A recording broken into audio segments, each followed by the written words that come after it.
अगर आप मर चुके हों और आपको खुद ये एहसास ही न हो कि आप जिंदा नहीं हैं, तो क्या होगा?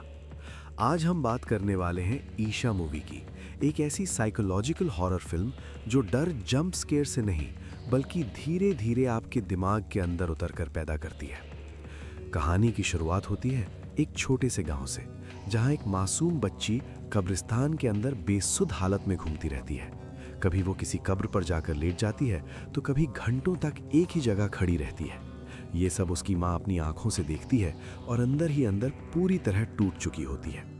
पिछले कुछ समय से बच्ची का व्यवहार बहुत अजीब हो गया था और माँ को समझ ही नहीं आ रहा था कि आखिर उसकी बेटी को हो क्या गया है।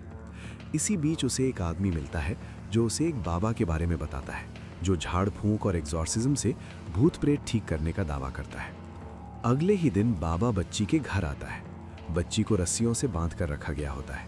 उसे देखते ही बाबा कह देता है कि इस लड़की को एक आत्मा ने पोजेस कर लिया है और वो आत्मा हाल ही में इसी गांव में मरी है। इसके बाद एग्जॉर्सिज्म के नाम पर बच्ची को बेरहमी से पीटा जाता है, हंटर से मारा जाता है। पूरा गांव देखता रहता है लेकिन कोई कुछ नहीं करता और आखिरकार वो मासूम बच्ची मर जाती है। बाबा बस इतना कहकर चला जाता है कि आत्मा बच्ची को अपने साथ ले गई। इस घटना के बाद बच्ची की मां पूरी तरह टूट जाती है और इस सब का असर पड़ता है 4 दोस्तों पर, नैना, अपर्णा, विनय और कल्याण। ये चारों बचपन से दोस्त होते हैं। विनय और अपर्णा की शादी हो चुकी होती है, लव मैरिज थी और परिवार के खिलाफ जाकर की गई थी। अपर्णा प्रेग्नेंट भी होती है। जब ये चारों इस केस की सच्चाई जानते हैं तो उन्हें पता चलता है कि बच्ची असल में स्लीप वॉकिंग की बीमारी से पीड़ित थी। कोई आत्मा वात्मा नहीं थी। उस फेक बाबा ने सिर्फ पैसे कमाने के लिए उसे भूत प्रेत बताकर मार डाला था। चारों दोस्त कसम खाते हैं कि अब वो किसी और के साथ ऐसा नहीं होने देंगे। इसके बाद ये लोग फेक बाबाओं और फ्रॉड स्पिरिचुअल लीडर्स को एक्सपोज करने लगते हैं। कई लोगों को जेल भिजवाते हैं और काफ़ी सारे केसेस सॉल्व करते हैं। इसी दौरान उन्हें पता चलता है डॉक्टर आदिदेव के बारे में।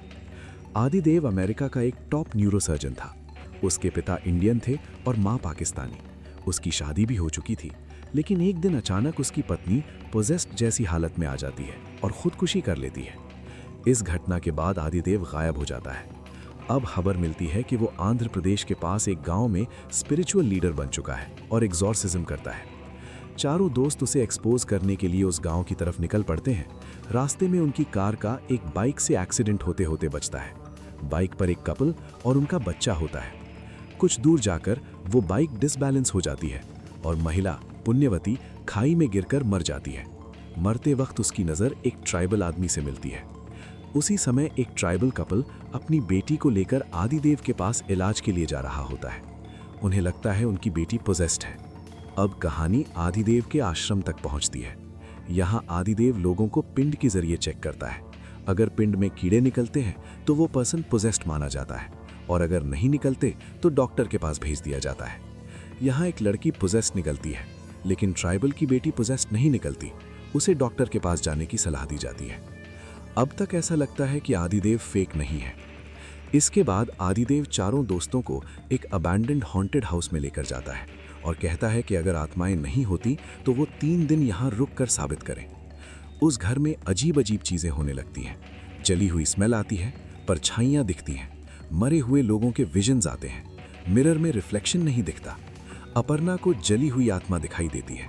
नैना को अपने ही भयानक रूप के दर्शन होते हैं। कल्याण शैडोज महसूस करता है।